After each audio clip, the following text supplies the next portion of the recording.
CGTN Radio. Hear the difference.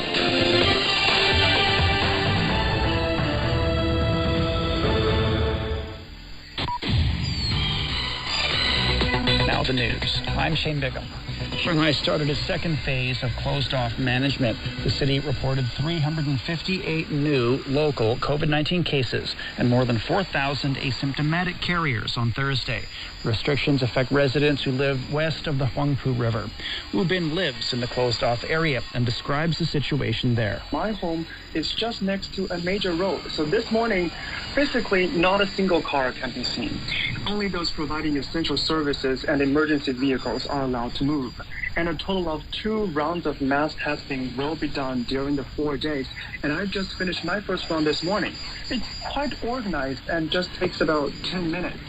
So the west part seems to be more prepared, simply because we have 4 more days after the announcement of closed-off management. The community workers told us days ago to purchase a certain amount of food and to tell them if you have families who need to go to hospitals during this time. I've been to 2 supermarkets yesterday and found daily necessities are basically abundant. It's very hard to book a delivery man for online orders. Hong Kong's lifted a COVID-19 ban on flight arrivals from 9 countries. The first flight from the Philippines landed in the region on Friday morning. Most of the passengers are workers joining the large community of Filipinos in Hong Kong.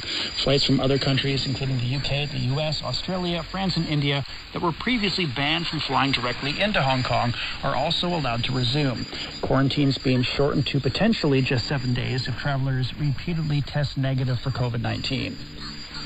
Guizhou is planning to invest 17 billion yuan, or around $2.7 billion this year into its big data sector.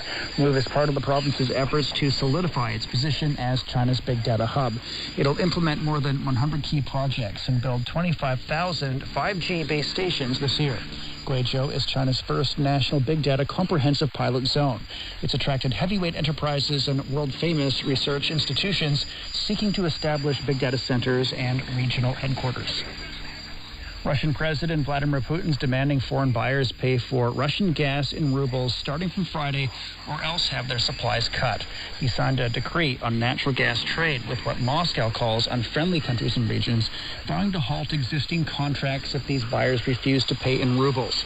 Putin said last week that Russia would reject U.S. dollars or euros and only accept rubles for its natural gas supplied to unfriendly countries and regions, including EU members and the United States. Some EU countries have voiced opposition to Russia's new rules on gas trade. Ukrainian President Volodymyr Zelensky says he's discussed steps towards peace in Ukraine with Turkish President Recep Tayyip Erdogan. Zelensky appreciated the readiness of Turkey to become a guarantor of Ukraine's security. Ukraine and Russia concluded their latest round of face-to-face peace talks on Tuesday. Kiev proposed to sign a new international treaty on security guarantees, enshrining obligations for the guarantor countries to provide Ukraine with military assistance in the event of an attack.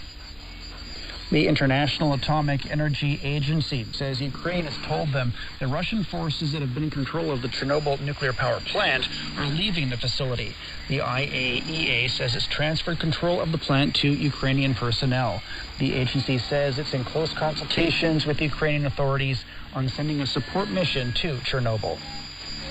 U.S. President Joe Biden's launched the largest release ever from the U.S. Emergency Oil Reserve in an attempt to bring down gasoline prices that have soared after Washington and its allies sanctioned Russia over the Ukraine issue. Starting in May, the U.S. will release 1 million barrels per day of crude oil for 6 months from the Strategic Petroleum Reserve. Biden's release is equivalent to about 2 days of global demand and will more than cover oil exports to the United States from Russia, which the president banned this month. But it falls short of the agency's estimate of a loss of around 3 million barrels of Russian oil per day caused by Western sanctions and global buyers avoiding the oil. All 56 venues of this year's Hangzhou Asian Games have been completed and passed inspections. Meanwhile, organizers have released the official posters for the Games. The visual illustrations demonstrate connectivity and the beauty of Hangzhou. The Asian Games will be held in September, to be followed by the Para-Asian Games the month after. And that's the news. I'm Shane Bigham.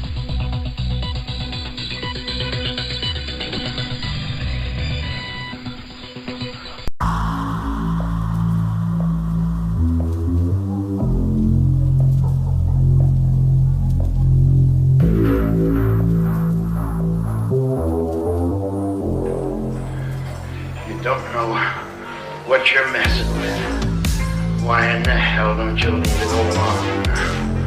Who is she? They look just like you and I, but inside they're different. They have no soul. Who are you? They call me the garbage man. I dispose of human garbage. Why are you telling me all this? Because you're in danger. There's been a little accident, an escape. They're very real, very dangerous, Jeff.